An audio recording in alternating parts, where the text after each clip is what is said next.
Hello students, स्वागत है बेटा आपका एनसीईआरटी इन्फोबाइट्स के नेक्स्ट वीडियो सेक्शन में। आज हम क्लास 12th बायोलॉजी में आपको एक बहुत इंपॉर्टेंट चीज़ रिकॉल कराते हैं। आपको याद होगा कि जब हम बायोडाइवर्सिटी के पैटर्न्स को समझ रहे होते हैं तो यहाँ पर 3 पाई चार्ट्स दिए हुए हैं जिनके थ्रू आपको अलग अलग टेक्सोनॉमिक ग्रुप की रिलेटेड डेटा याद करने हैं। सबसे पहले मैं कोशिश ये करता हूँ कि बायोडाइवर्सिटी वाले चैप्टर में यहाँ पर जो शुरुआती बातें हैं उन पर थोड़ा काम कर लिया जाए। सबसे पहले तो आप ये जानिए कि अगर हम बायोडाइवर्सिटी के इनिशियल पॉइंट पर बात करें तो उसने ये कुछ चीज़ें यहाँ पर समझाई हुई हैं। पॉइंट अगर ये कहा जाए कि हमने अमेज़न रेन फॉरेस्ट की बात की है, किसकी? अमेज़न रेन फॉरेस्ट की बात करी, इसी को एक जगह पर साउथ अमेरिकन जंगल लिखा हुआ है बेटा, आपको ज़रूर याद होगा। साउथ अमेरिकन जंगल में स्पीसीज की डाइवर्सिटी पर एक कॉन्सेप्ट है जो मैं आपको रिकॉल कराता हूँ। ज़रा ध्यान से समझिए। ये समझा रहे हैं कि यहाँ पर लगभग 40,000 प्लांट स्पीसीज, इसी क्रम में लगभग 1,25,000 1,25,000 अगर हम देखें तो इन्वर्टिब्रेट्स स्पीसीज हैं। इसी सीक्वेंस में 40,000 1,25,000 याद रखना है। फिर मैंने बोला 427 मैमल्स हैं, 427 ही एम्फीबियंस मिले, 378 स्पीसीज रेप्टाइल्स हैं। इसी क्रम में समझाया इन्होंने कि लगभग 3,000 फिशेस हैं और ultimately we need to know कि इस यहाँ पर लगभग 1,300 बर्ड स्पीसीज है। सबसे पहले तो आपको ये सारा डेटा एक साथ प्रोसेस करना है। यहाँ इन्होंने एक बात और समझाई है जो हमारे काम की है।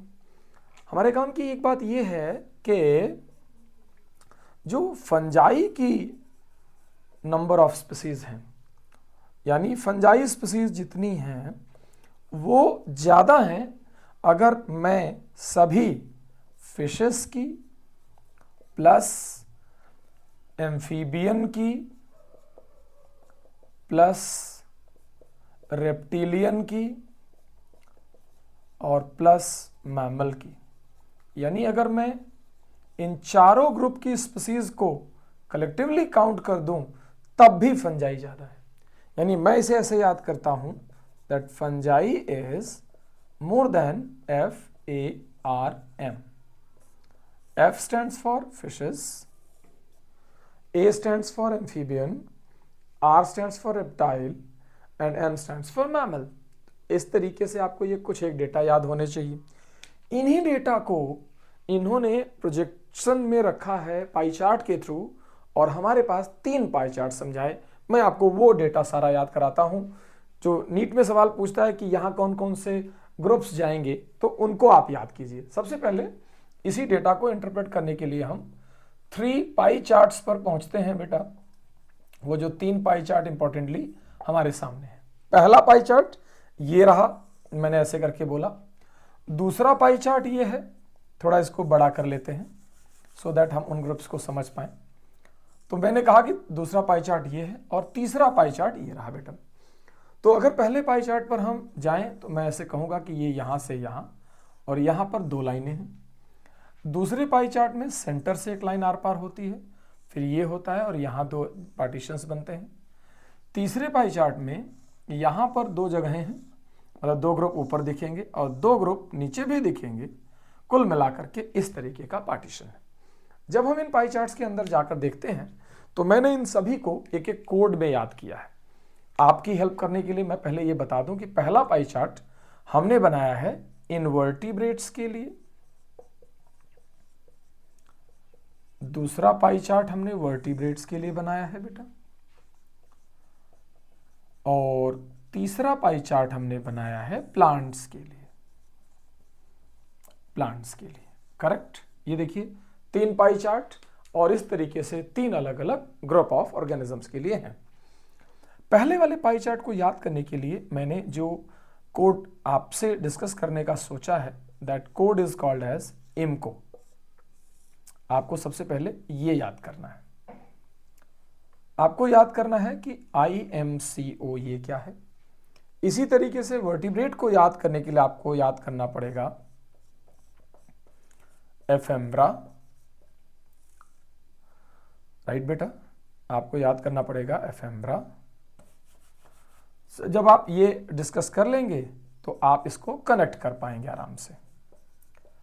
फिर उसके बाद आप जब इधर आएंगे तो आपको याद करना पड़ेगा ALAFMF। LAFMF ये हो गया आपका डिस्कशन। अब आइए जरा इन सभी वर्ड्स को पहले समझ लेते हैं। जो I है IMCO का, वो उसका मतलब होता है इंसेक्ट्स। तो ठीक है, इंसेक्ट्स पर बात होगी। M stands for mollusk, C for crustaceans,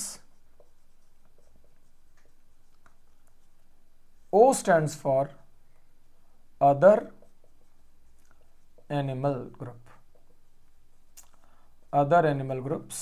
ये आ गए हमारे पास O पर। फिर हम दूसरी तरफ चले।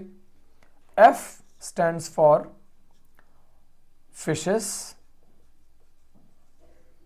M for mammals, B for birds, याद कीजिए, R for reptiles and A for amphibians।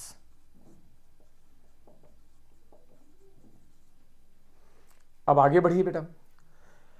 यहां पर A की शुरुआत जिससे हम करते हैं वो है एंजियोस्पर्म।